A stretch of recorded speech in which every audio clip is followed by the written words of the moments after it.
करने की।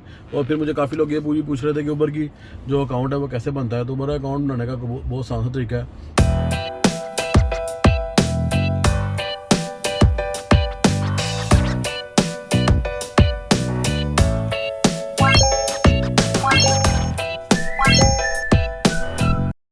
अस्सलाम वालेकुम everyone, very very very very very good afternoon and welcome back to my channel desi vlogger of Canada में करते हैं आप सबका एक बार फिर खुश आमदीद।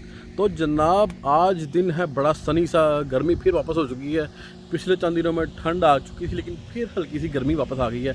तो इस बात को हम यहीं पे छोड़ते हैं और हम चलते हैं अपने व्लॉग की तरफ। आज का जो व्लॉग होने वाला है वो जो करंट हालात हाजरा चल रहे हैं इस वक्त उबर के और लीमो के काम शाम के, मैं उस पर बात करने वाला हूँ। आपको दिखाऊंगा कि आज मेरी कितने पैसे बनते हैं। पिछले 2 दिन से मैं काम कर रहा हूँ, मंडे और ट्यूसडे, आज बुध है। तो बड़ा ही स्लो काम था। मुझे नहीं पता आपका काम कैसा था, जो लोग ऊबर चला रहे हैं मुझे लाजिम बताएं। तो आज हम देखते हैं कि आज हम कितने पैसे बनाते हैं और फिर हम एंड पे देखेंगे कि ऐसा क्यों हो रहा है। अपना तजिया करूँगा मैं अपने ज़हन के लिहाज से और देखेंगे कि मेरी बात आपसे मैच करती है कि नहीं करती। तो चलते हैं जी, टाइम ज़ाया नहीं करते। दोपहर के हो चुके हैं तकरीबन 3 और मैं निकल चुका हूँ काम पे। तो देखते हैं कि हमारा आज का काम कैसा रहता है। चलते हैं जी, बिस्मिल्लाह करते हैं, शुरू करते हैं काम को। तो चलते हैं, गाड़ियाँ बैठते हैं जाके फटाफट।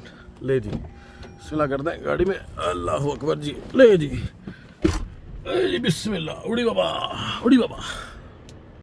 तो जी मैं अभी खड़ा हूँ इस वक्त इटोबिको में। काम थोड़ा सा बेहतर था आज कल की निस्बत और परसों की निस्बत भी। तो सूरत हाल ये है कि काफ़ी लोग मुझे कमेंट करके पूछ रहे थे भाईजान के कौन सी जो है वो गाड़ी सही है। तो उसके लिए मेरा एक पूरा व्लॉग है जिसमें मैंने बताया है कि कौन सी गाड़ी बेहतर है उबर के लिहाज से। आपको क्या सोच के उबर की गाड़ी लेनी चाहिए, एक ही दफ़ा इन्वेस्टमेंट करनी चाहिए या बार बार तजर्बा करना चाहिए, वो सारा मैंने कोशिश की है उस व्लॉग में एक्सप्लेन करने की। और फिर मुझे काफ़ी लोग ये पूछ रहे थे कि उबर की जो अकाउंट है वो कैसे बनता है। तो उबर अकाउंट बनाने का बहुत आसान सा तरीका है। आप उबर की जो ऐप है उसको डाउनलोड कर लें। लेकिन उबर की ऐप डाउनलोड करने से पहले आपके पास एक तो गाड़ी होनी चाहिए, दूसरा गाड़ी का जो है वो रजिस्ट्रेशन आपके पास हो, गाड़ी की इंश्योरेंस आपके पास होनी चाहिए। गाड़ी जो है आपकी कोशिश करें कि 5-6 साल से ज़्यादा पुरानी ना हो अगर आप सेकेंड हैंड ले रहे हैं तो। और उसका जो सेफ्टी सर्टिफिकेट है वो आपके पास होना चाहिए। इसके अलावा अगर आप टोरंटो वाले एरिया में रहते हैं तो उसके लिए एक लाइसेंस होता है, पीटीसी लाइसेंस। पीटीसी लाइसेंस के बगैर उबर चलाना बिल्कुल बेकार है। उससे बेहतर है आप उबर मत चलाएं, आप कुछ और काम कर लें अगर आपके पास पीटीसी लाइसेंस नहीं है तो पीटीसी लाइसेंस के लिए आपको कोर्स करना पड़ता है जो कि डिफरेंट अप्रूव्ड स्कूल हैं, वहाँ से आप वो कोर्स कर लेते हैं, आपको वहाँ से सर्टिफिकेट मिल जाता है। और वो जो सर्टिफिकेट है उसको लेके आप उबर अप्लाई करेंगे, उसके अंदर आप उसको अपलोड कर देंगे। जैसे जैसे आप उबर की ऐप खोलने के बाद आप उसको साइन अप करेंगे, आपको तमाम स्टेप वो बताता जाएगा। ठीक है, कोई इतनी रॉकेट साइंस में नहीं है। और फिर कुछ लोग उसमें ये क्वेश्चंस पूछ रहे थे मुझसे पिछले मेरे व्लॉग में कि कार की इंश्योरेंस का क्या हिसाब किताब है। तो मेरे प्यारे भाई, कार की इंश्योरेंस का सीन ये है कि ये टोटली डिपेंड करता है कि आपके पास गाड़ी कौन सी है, आपका ड्राइविंग एक्सपीरियंस कितना है, आपका ड्राइविंग रिकॉर्ड कैसा है और आप किस एरिया में रहते हैं। ये हर चीज़ मैटर करती है। उबर का जो उबर कहता हूँ, जो इंश्योरेंस होती है उसके रेट को बेहतर करने के लिए। यानी कि अगर आप लेट्स सपोज ब्रैम्पटन में रहते हैं तो आई थिंक ब्रैम्पटन इस वक्त सबसे महंगा तरीन सिटी है इंश्योरेंस के लिहाज से।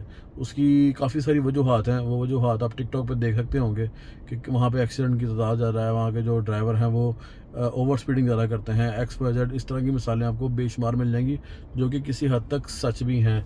रही बात, इसके अलावा बात करते हैं हम आ जाएँ आगे कि आपको उबर जो है वो फुल टाइम करनी चाहिए या पार्ट टाइम करनी चाहिए। तो देखें, टोटली डिपेंड करता है कि आप जो हैं वो कितने ज़्यादा जो है वो प्रेशर को बर्दाश्त कर सकते हैं।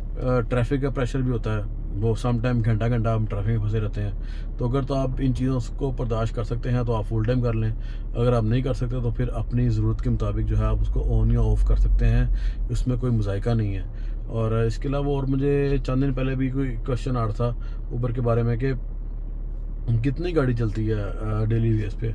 तो मैं एवरेज बताता हूँ आपको। एवरेज तकरीबन मेरी गाड़ी रोज़ की चलती है तकरीबन 250 से 300 किलोमीटर मेरी रोज़ की गाड़ी इतनी चल जाती है। ठीक है, तो ये भी एक फैक्ट है। इसके अलावा कुछ लोग मुझसे बोल रहे थे गाड़ी जो है वो फाइनेंस करनी चाहिए या लीज़ करनी चाहिए। तो फाइनेंस और लीज़ में फ़र्क ये होता है कि किस्त आपकी आलमोस्ट उतनी रहती है फाइनेंसिंग में आपकी जो इंश्योरेंस होती है उसका रेट थोड़ा सा कम हो जाता है, और उसमें कोई आपके ऊपर किलोमीटरों वाली तलवार भी नहीं होती। लीज़ में ही होता है कि उसमें आपको साल के लिमिटेड किलोमीटर मिलते हैं कि आपने 22-24 हज़ार किलोमीटर मैक्सिमम से ज़्यादा गाड़ी नहीं चलानी। इसके अलावा लीज़ में ये है कि आपकी इंश्योरेंस का रेट हाई रहता है, क्योंकि वो जो जब आप गाड़ी वापस करने जाते हैं, आप 2 साल बाद 3 साल बाद जो भी आपकी टर्म्स एंड कंडीशन होती है, उसमें अगर आप गाड़ी वापस करने जाते हैं तो उसमें एक चीज़ चेक करते हैं, जिसमें एक लाइन बढ़ गई है, वो लाइन वो $500 की डाल देते हैं। तो इस सूरत में आगे इस वजह से जो आपकी इंश्योरेंस की जो प्राइस है वो उसमें थोड़ी सी हाई रहती है। तो ये मेन फ़र्क है। इसके अलावा मुझसे काफ़ी लोग ये पूछ रहे थे कि जो इंश्योरेंस है वो कौन सी लेनी चाहिए, तो उबर के लिए तो देखें, बहुत सारी कंपनीज हैं जो उबर अलाउ नहीं करती, बहुत सारी कंपनीज हैं जो उबर अलाउ करती है। लीमो का सिस्टम टोटली अलग है। लीमो के लिए आपको कमर्शियल इंश्योरेंस लेनी पड़ती है, लेकिन उबर के लिए आपको कमर्शियल इंश्योरेंस नहीं चाहिए, ये मैं आपको बता दूं। हाँ, अगर आप प्राइवेट ड्राइवर हैं तो बहुत सारी कंपनीज हैं जो बहुत रहती नरखों पर दे देती हैं। बहरहाल जो इंश्योरेंसेस उबर अलाउ करती हैं उसमें एक डेजार्डन है, इसके अलावा इकनॉमिकल है, इसके अलावा जो है ऑल स्टेट इंश्योरेंस है, इसके अलावा जो है ब्लेड डायरेक्ट है, और एक इंटैक्ट है। जो अवीवा भी कभी कभी करती है, लेकिन वो आपका रिकॉर्ड देखती है उबर के साथ कि आप कितने साल से उबर चला रहे हैं। आई थिंक अगर आप 5 साल से उबर के साथ हैं और आपकी सर्टन ट्रिप्स हैं और सर्टन रेटिंग है आपकी, तो उबर अवीवा आपको सस्ती इंश्योरेंस दे देती है इस सूरत में। तो ये हाँ, ट्रैवलर्स भी अलाउ करती है उबर को, ठीक है। तो आप सारे रेट जो है वो मार्केट से आप कर सकते हैं, चेक कर सकते हैं, जो आपको सस्ती मिले आप बिल्कुल वो इंश्योरेंस जो है वो आप ले लें, इसमें कोई मसला नहीं है। बस आप ये चेक कर लें कि आपकी इंश्योरेंस को पता हो कि आप उबर के लिए गाड़ी को यूज़ करते हैं, क्योंकि बाद में जब अल्लाह माफ़ करे क्लेम डलता है ना, तो ये इंश्योरेंस जो बहुत तंग करती है बंदे को, इसलिए $5-7 एक्स्ट्रा लगते हैं एवरी मंथ, लेकिन आप मेंटली तौर पर जो है वो काफ़ी सुकून में आ जाते हैं एक चीज़ आप डिस्क्लोज़ करके। बाद में वो इन्वेस्टिगेशन करते हैं, पता लगता है बंदा उबर चला रहा था, वो आपकी इंश्योरेंस ही कैंसिल कर देते हैं। तो कभी भी मेरी बात याद रखिएगा, इंश्योरेंस आप खुद कैंसिल करें जब भी करें, कभी भी ये हो रहा हो कि इंश्योरेंस ने आपकी इंश्योरेंस कैंसिल कर दी है। वो आपके रिकॉर्ड पे आया था इंश्योरेंस के, और फिर उसके बाद आपके लिए इंश्योरेंस लेना इतना मुश्किल हो जाता है ना कि मैं आपको अल्फाज में नहीं बता सकता, मैं कुछ सीरियस कह रहा हूँ। कभी भी आपकी कोशिश होनी चाहिए कि आपकी जो इंश्योरेंस है ना वो आपकी इंश्योरेंस कैंसिल ना करे। हमेशा अगर आपने इंश्योरेंस चेंज करनी है तो आप इंश्योरेंस को बताएं कि भाई मैं अगले मंथ से आपसे टाटा बाय बाय हूँ। ये ना हो कि इंश्योरेंस आपको लेटर भेजेगा भाई तुमने ये ब्लेंडर किया है, तुम्हारी इंश्योरेंस हम इस वजह से कैंसिल कर रहे हैं। वो क्या करते हैं, रिकॉर्ड में डाल देते हैं। तो ये काम मेरे भाई जो भी लोग मेरा वीडियो देख रहे हैं इस चीज़ से बचें। बहुत सारे नए लोगों को ये चीज़ें पता नहीं होती, वो अकाउंट पेमेंट नहीं होती, 2 किस्तें शार्ट होगी, उनको लगता है कोई प्रॉब्लम नहीं है, लेकिन ये प्रॉब्लम है। इंश्योरेंस आप इंश्योरेंस कैंसिल कर देगी और आप फिर फिरते रहेंगे इंश्योरेंस ढूंढने के लिए। तो ये चंद बातें थी जो मुझसे अक्सर जो है वो मेरे कमेंट्स में आ रही थी। मैंने कहा मैं आज इन चीज़ों को भी एड्रेस कर दूं। तो बहरहाल मैं अभी हूँ इटोबिको में, राइड मुझे अभी तक नहीं पड़ी, लेकिन काम आज बेहतर है। मैं आपको इंशाल्लाह एंड पे दिखाऊंगा कि आज मेरे कितने पैसे बने हैं, आज काम कैसा था, मैं कहाँ कहाँ फिरता रहा हूँ, कहाँ कहाँ नहीं। तो चलते हैं जी, काम को कंटिन्यू करते हैं। तो मिलते हैं आपको थोड़ी देर में दोबारा। Let's go to work.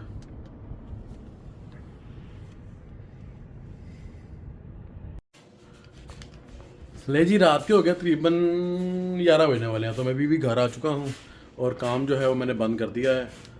रास्ते में मैं रुक गया था कुछ ग्रोसरी करने के लिए, तो ये देखें मैं एक चीज़ लेके आया हूँ, ये चेक करें आप। ये है जी स्वीट केल सैलड किट है भाई साहब, ये देखें इसमें सारा कुछ इसके अंदर है, ठीक है जी। तो भी मैंने कहा यार इसको ज़रा ट्राई करते हैं कैसा दिल कर सके। मैं खाना आज मैंने बाहर से नहीं खाया और काम मैं बंद कर चुका हूँ। मैं आपको ये दिखाता हूँ कि आज मैंने कितने पैसे बनाए हैं।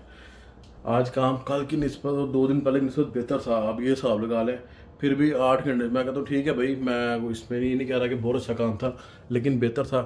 तो ये देखें भाई, ये देखें 11 बज रहे हैं, $143 भाई साहब 8 घंटे में ये पैसे बने हैं। और अभी ये कल की निस्बत बेहतर था। ये आप इससे हिसाब लगा सकते हैं कि कल कितना बुरा काम होगा। तो मेरा काम था आपको ये दिखाना कि आजकल चल क्या रहा है। आप क्या कहते हैं कि उबर का काम क्यों नहीं है? जो मेरी नज़र है वो यही है कि भाई जो लोगों ने घर लिए थे हाई रेट पे, एक्सेसिव अमाउंट पे, यानी घर की उतनी कीमत थी नहीं, उन्होंने वो ऑफर डाल के ओवर प्राइसिंग पे लिए थे घर। अब उनसे मॉर्गेजें पूरी नहीं हो रही, तो घर का जो है वो सारे बंदे काम पे निकले हुए हैं। बंदा जॉब से आता है तो फिर वो ज़ाहिर बात है उसने मॉर्गेज तो पूरी करनी है।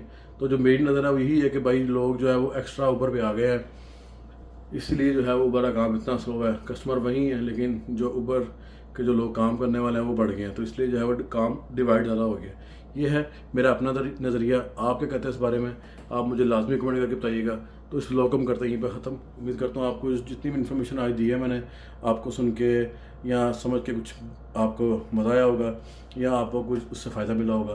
तो इंशाल्लाह ताला वीडियो करते हैं ख़त्म। जल्दी आपसे मिलेंगे एक नई वीडियो में। तब तक के लिए दीजिए मुझे इजाज़त। अल्लाह पाक आप सबको अपने ज़मान में रखे। अस्सलाम वालेकुम।